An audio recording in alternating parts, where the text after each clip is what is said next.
Hey, what's up everybody? Welcome back to another video.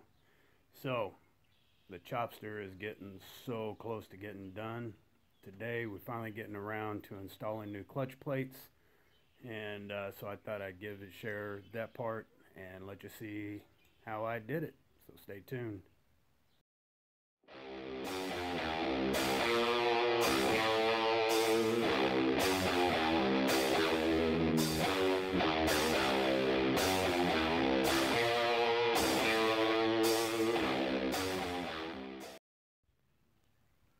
Alright, so I already got the primary up. There's plenty of videos out there to show you how to do that.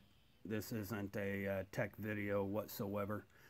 Now, there is a tool out there that shows you how to that can help you compress the spring plate, and so you can take the clutch basket off. And but there's also a couple of videos on how to do it without buying a $65 tool.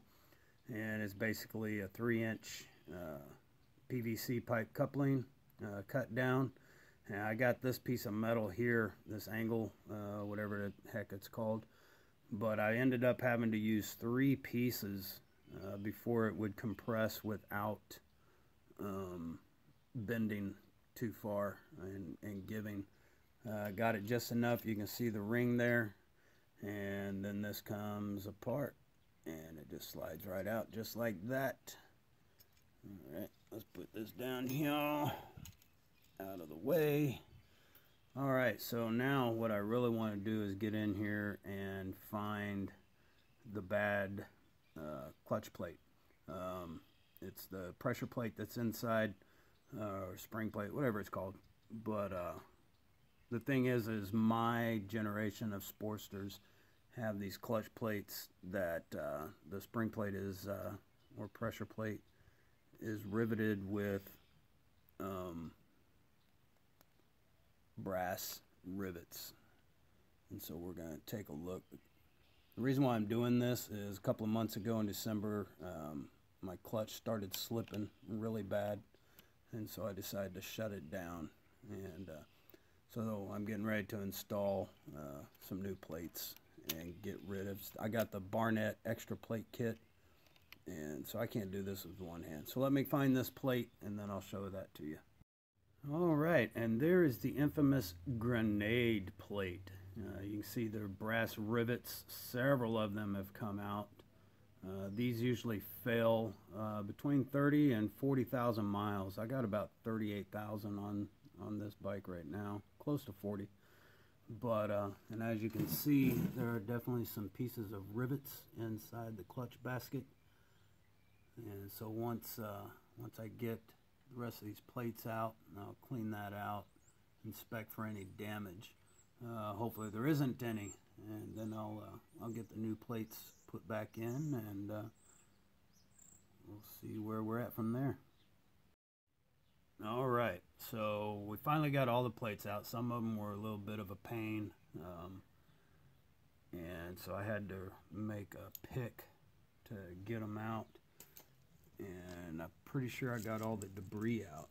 Now it's interesting because I don't know if you can see, this is one of the friction plates that was right behind the spring plate. You can see this is really worn.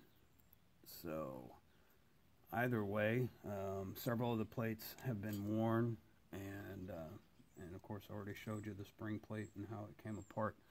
So we're going to put these back in, or the new ones in anyway, and I've been soaking them in oil, and I'm going to make sure that they're completely covered in oil.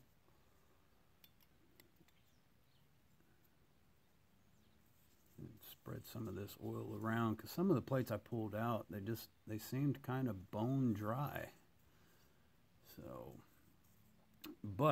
So when you put these back in, you're supposed to start off with a friction plate and slide that in there all the way back, and then a steel plate.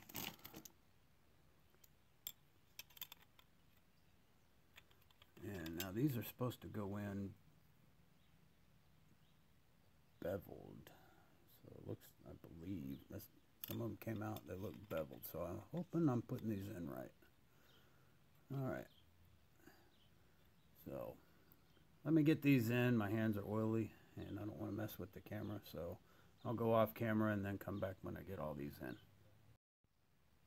Alright, and there you go. Clutch plates replaced, so the clutch is fixed.